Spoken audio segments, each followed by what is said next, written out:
عمر رضی اللہ عنہ نے حضور اکرم صلی اللہ علیہ وسلم سے نقل کیا ہے کہ دلوں کو بھی جنگ لگ جاتی ہے جیسا کہ لوہے کو پانی لگنے سے جنگ لگتا ہے۔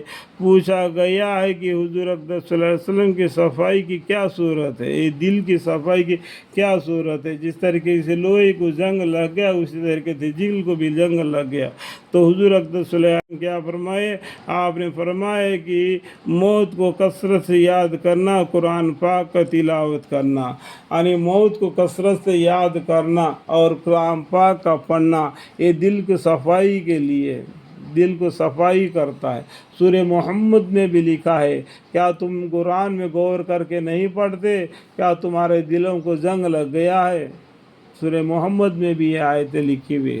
اللہ تعالیٰ قرآن کریم کے برکت سے دلوں کی جنگ کو نکال دے، یعنی گناہوں کی کثرت اور اللہ جل شانہ کی یاد سے غفلت کی وجہ سے دلوں پر بھی جنگ لگ جاتا ہے، جیسا کہ لوہے کو پانی لگ جانے سے جنگ لگ جاتا ہے، اور کلام پاک کی تلاوت اور موت کی یاد ان کے لیے ان کے سائیکل کا کام دیتا ہے۔ دل کی مثال ایک آئین کی سی ہے، آئینے کی سی ہے۔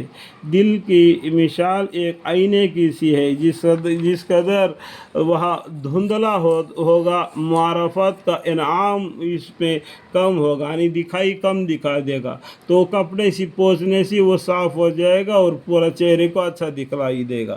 اسی طریقے سے ہمارے دل کے اندر جنگ لگ جاتا ہے، ارے قرآن پاک کی تلاوت کرتے رہیں گے تو وہ جنگ بھی دھویا جاتا ہے۔ جس قدر صاف اور شفایت ہوگا اسی قدر اس میں معرفت کا انعام کا وجہ ہوگا۔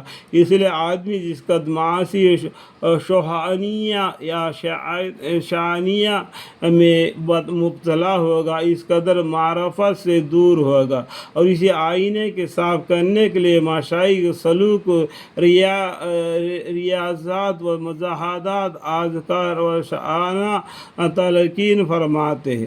حدیث میں وارد ہوا ہے کہ جب بندہ گناہ کرتا ہے تو ایک شائع نقطہ اسے قلوب میں پڑ جاتا ہے، اگر وہ سچ توبہ کر لیتا ہے، یا ایھا الذین آمنوا توبوا الی اللہ توبۃ نصوحا، تو نقطہ زائل ہو جاتا ہے، اور اگر دوسرا گناہ کر لیتا ہے تو دوسرا نقطہ پیدا ہو جاتا ہے۔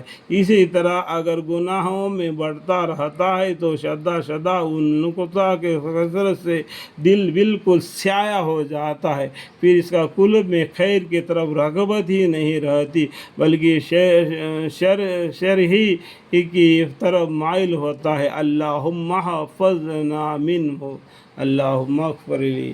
ایسے آفت سے ہمیں ہمارے پورے خاندان کو بچائے رکھے، آمین۔